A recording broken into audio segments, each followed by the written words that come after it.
Assalamualaikum warahmatullahi wabarakatuh. Perkenalkan, nama saya Delina Siti Nur Aisyah dengan NIM 2108106005 dari Tadris Biologi A semester 4. Di sini saya ingin sedikit mereview materi yang kemarin mengenai variasi intrapopulasi. Apa sih variasi intrapopulasi itu? Variasi intrapopulasi adalah keanekaragaman baik bersifat morfologi maupun genetik yang dimiliki oleh suatu spesies dalam suatu populasi. Populasi sendiri berarti kumpulan satu spesies atau individu yang sama. Istilah-istilah dalam variasi intrapopulasi. Yang pertama adalah pena. Pena adalah istilah untuk menunjuk perbedaan bentuk atau fenotip yang terjadi dalam satu populasi. Semakin banyak informasi tersedia mengenai pena, maka semakin mudah pula untuk mengklasifikasikannya. Sebagian besar populasi hewan memiliki beberapa pena berbeda.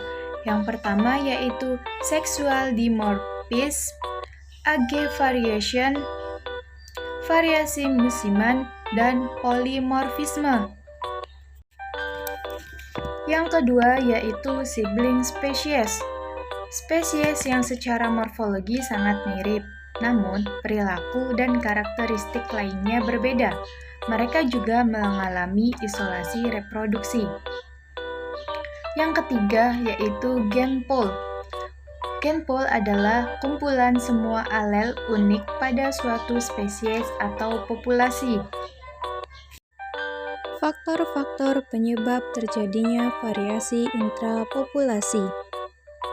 Faktor genetik yang pertama yaitu dimorfisme yang meliputi perbedaan kelamin primer, perbedaan kelamin sekunder, kinandromorfi, dan intrinsik.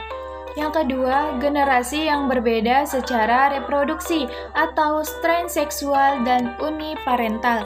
Yang ketiga yaitu ordinary genetic variation yang meliputi variasi diskontinu atau polimorfisme dan variasi kontinu. Faktor non-genetik yang pertama yaitu variasi individu menurut umur yang meliputi variasi umur, variasi musiman pada suatu individu, variasi musiman pada generasi berikutnya. Yang kedua, variasi sosial atau kasta pada serangga. Misalnya pada koloni rayap yang mempunyai perbedaan kasta, diantaranya rayap pekerja, rayap prajurit, serta raja dan ratu. Yang ketiga, variasi ekologi yang meliputi variasi habitat, variasi karena induksi kondisi iklim temporer. Variasi intrapopulasi di lingkungan sekitar. Sebagai contoh dalam kehidupan sehari-hari, dapat kita temui yaitu ayam dengan nama ilmiah Gallus domesticus yang merupakan bagian dari kelas Aves. Ayam ini termasuk variasi genetik. Pada ayam tersebut masuk ke dalam dimorfisme seksual yang dimana terdapat perbedaan antara ayam betina dan ayam jantan. Variasi umur menunjukkan ketika kucing ini masih kecil dan sudah dewasa akan menunjukkan morfologi yang berbeda, baik itu dengan bulunya yang menjadi lebih panjang dan lebat atau corak dari kucing tersebut berubah, dan ini termasuk variasi non-genetik.